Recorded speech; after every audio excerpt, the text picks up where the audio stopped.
তো hello everyone, আজকে আমাদের খসলা হবে। দেখো এই যে খসলা আমি গরম রোদে দিয়েছিলাম ছাড়াবো বলে খসলাটা। তো এই জন্য দেখো আর জামা কাপড় এদিকে মেলা হয়ে গেছে কমপ্লিট। তো খসলাগুলো আজকে ছাড়াবো, ভাবলাম খসলা বড়া করব। তো তার জন্য দেখো এখানে খসলা রেডি করে নিয়েছি। তো একদম সুন্দর করে কিন্তু বেশ সুন্দর রোদে বেশ ভালোই হয়েছে, মানে শুকিয়েছে খসলাটা। তো এতে ছাড়াতে সুবিধা হবে। চলো আগে কি তরকারি করবো সেটা তোমাদের একবার দেখাই রান্নাঘরে যেয়ে। তো আজকে ভালোই গরম করছে, অন্যদিন কিন্তু এতটা মানে রোদ গরম লাগেনি, আজকে কিন্তু ভালোই রোদ গরম লাগছে। রোদটা দিয়েছে কিন্তু প্রচুর, আজকে বেশ ভালো রোদ দিয়েছে। আর এই দেখো আমগুলো আমাদের এখনও পাকেনি, কী করবো বলো ভাই। আর এই যে এই চোট নিয়ে আমি তো সমস্যায় পড়ে গেছি। এই চোটটা আমি যে কী করবো এখন, না হবে কাঁঠাল না হবে এই চোট, কে জানে।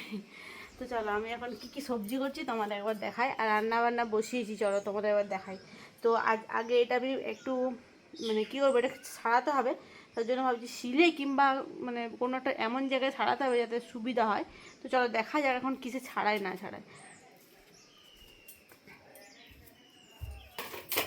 তো চলো এখানে ডাল বসিয়েছি, ডাল তো হয়ে গেছে, মসুরির ডাল। এই যে মসুরির ডাল বসিয়েছিলাম, মসুরির ডাল কমপ্লিট। আর এখানে ভাতও বসিয়েছি।